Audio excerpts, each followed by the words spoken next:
Don't let YouTube decide what information you get. That's your choice. YouTube is deleting our videos and cuts you off from a source of honest reporting.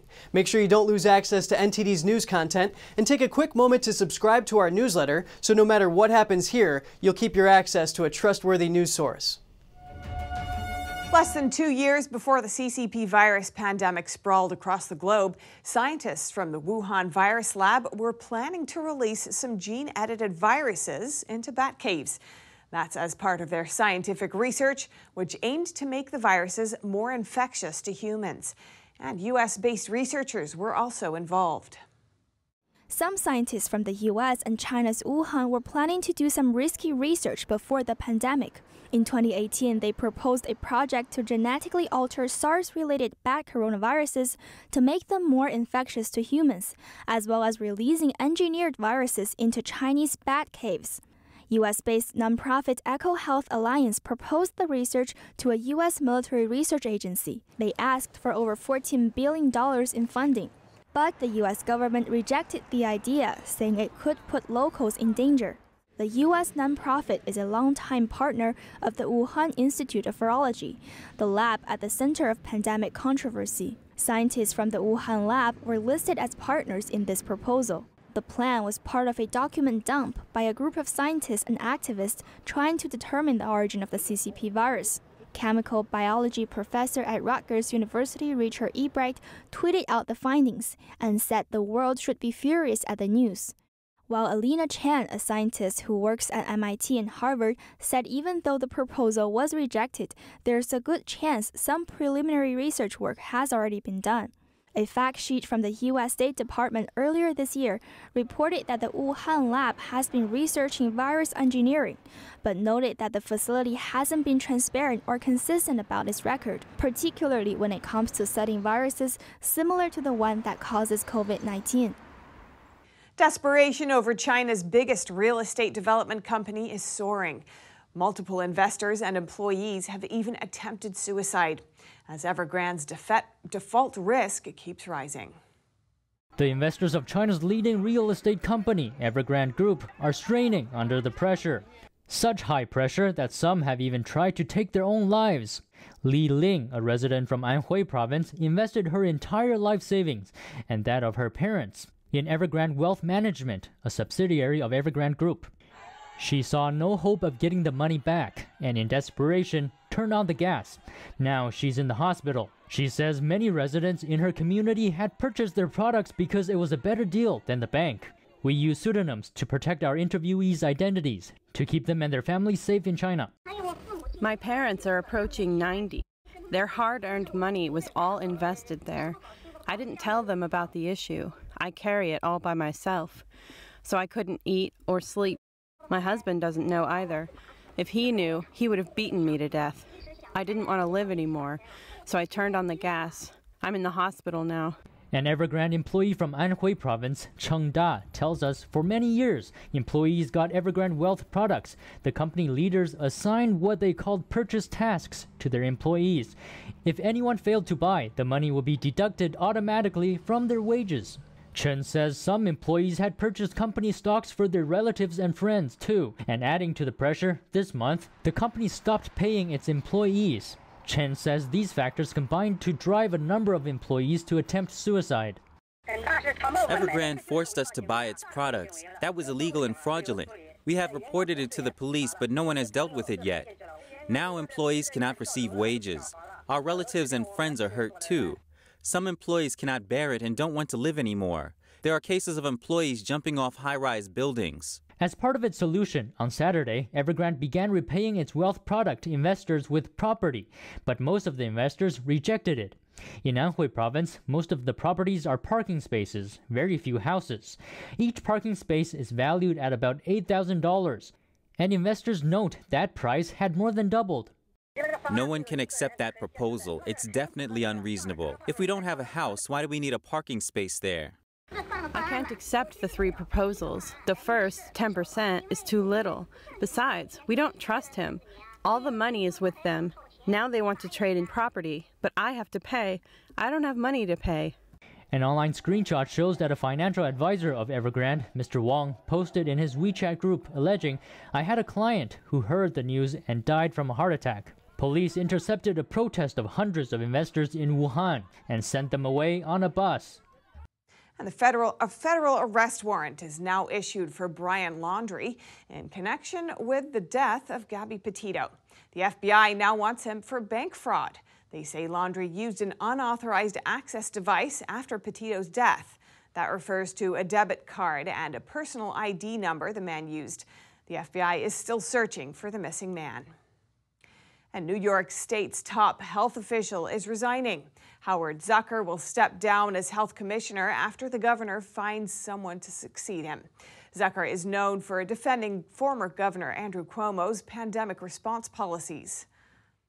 In a letter to New York Governor Kathy Hochul Thursday, the state's health commissioner Howard Zucker announced that he is resigning. His letter reads, "There comes a time when the baton should be passed in this marathon journey that we call public service in New York State." I agree with his decision. He has been a dedicated public servant for over 7.5 years. He worked hard through the pandemic, and I want to thank him for his service on behalf of the people of the state. The governor told reporters that Zucker has agreed to stay on until she appoints someone else, and Zucker promises to help provide for a smooth transition. He understands that in this time, I've wanted to take the first 45 days to assemble a new team going forward. That process is ongoing, and he understands and he respects that. Zucker's letter doesn't say whether his resignation has anything to do with the new governor. It also doesn't mention former Governor Andrew Cuomo. Instead, it suggests that Zucker's resigning partly because he believes the pandemic is almost over. The letter reads, "With almost 75% of the state's population age 18 and older fully vaccinated, we are at the point of trying to normalize living with this now seemingly endemic infectious disease." Cuomo appointed Zucker as health commissioner in 2015. Zucker has been heavily criticized for defending one of Cuomo's early pandemic policies in March 2020. The policy said that nursing homes couldn't refuse to admit patients solely because they had the CCP virus. In a report earlier this year, New York State's Attorney General Letitia James said the Cuomo administration may have underreported more than 50% of nursing home deaths related to the virus. James blamed both Cuomo and Zucker for the issue, an allegation they both have denied. In the resignation letter, Zucker again defended his department, saying the countless unfounded criticisms have been met by conscientiousness and competence, tenacity and audacity. The New York Taxi Worker Alliance held a rally in New York City in support of taxi medallion debt forgiveness. Much of New York City's taxi driving business has been greatly affected by rideshare companies such as Uber and Lyft. NTD's Jason Perry attended the event. Here is called a taxi medallion. It's like a permit that allows taxi drivers to drive around New York City. They used to sell for almost $1 million just a few years ago. But with Uber and Lyft driving around the city, these medallions have lost much of their value, leaving taxi drivers in hundreds of thousands of dollars in debt. Taxi drivers gathered today in a rally in support of taxi medallion debt forgiveness.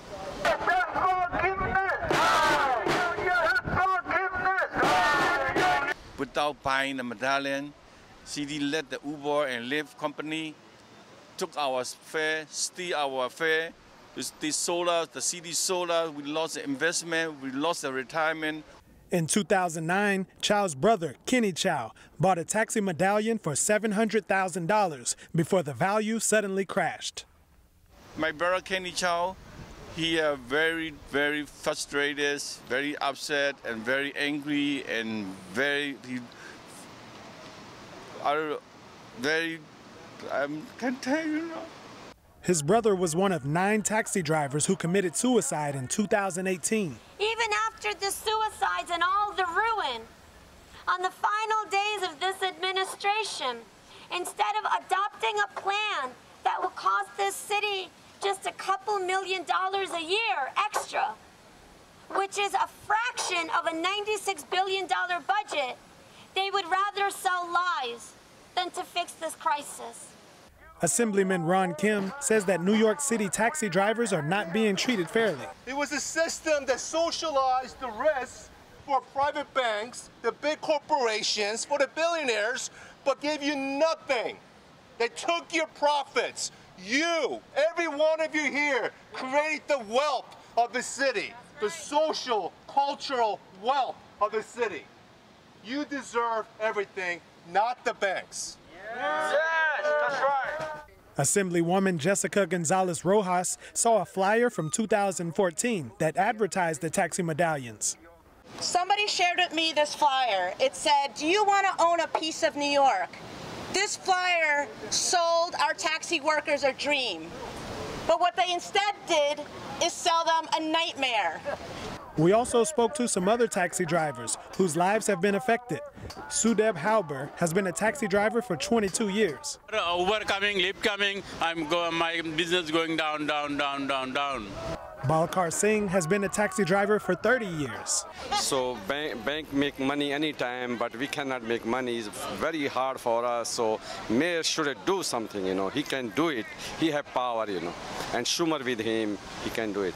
According to New York Daily News, New York City offered taxi medallion owners $20,000 to restructure their debt. But the taxi drivers here said that's only a small fraction of what they owe. New York City taxi drivers on average are $500,000 in debt. New York City taxi drivers are trying to make their voices heard, and they're calling on lawmakers to help them with taxi medallion debt forgiveness. Jason Perry, NTD News, New York. California will be ending its eviction moratorium at the end of the month. A lead attorney shares his thoughts on the state's present condition. Here's NTD's Eileen Eng with more. Since March of last year, California's eviction moratorium has been extended several times. Tenants who were unable to pay rent between March 1st and August 30th of last year were able to submit a declaration of COVID-19 related financial distress form to avoid being evicted. But the moratorium is ending on September 30th. By the end of the month, tenants must pay at least 25% of the rent due for the month of September. Starting November 1st, landlords can take their tenants to court over unpaid rent debt, regardless of how much the tenant owes. Jonathan Madison, a lead attorney at the Madison firm, told California Insider he foresees a wave of evictions and a domino effect. The problem that tenants are going to run into is that they're going to have a hard time applying and getting accepted into a lot of rental units. I think landlords, property owners, and rightfully so to some extent, are going to be very concerned with who they let into their property next. He said landlords will be very selective checking on the tenant's financial and credit background. A big part of the governor's rent relief program was supposed to help property owners who weren't able to collect rent since last March. But Madison believes it hasn't been very successful. The state legislature received $5.2 billion from the federal government, basically in the form of COVID rental relief assistance. And unfortunately, only $320 million has been distributed to property owners to date. Now that means less than 5% of the total number, the total budget that's supposed to be giving relief to property owners has actually entered the hands of property owners. Madison said people often hear how tenants are hurting, but neglect the fact that landlords are suffering too, especially when they're small business owners.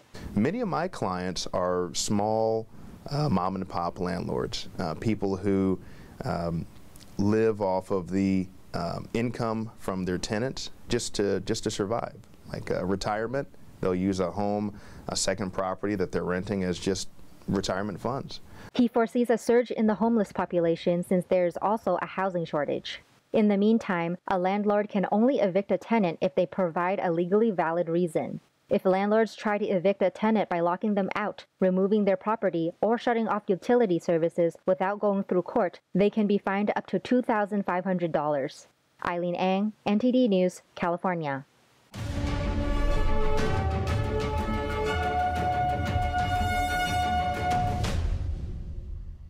Thanks for watching us on YouTube. Don't forget to catch all of our programs on TV.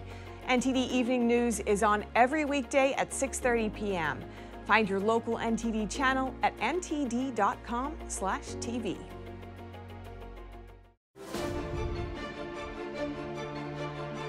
Everything that's reported on television isn't always true, but it should be. NTD, the power of truth.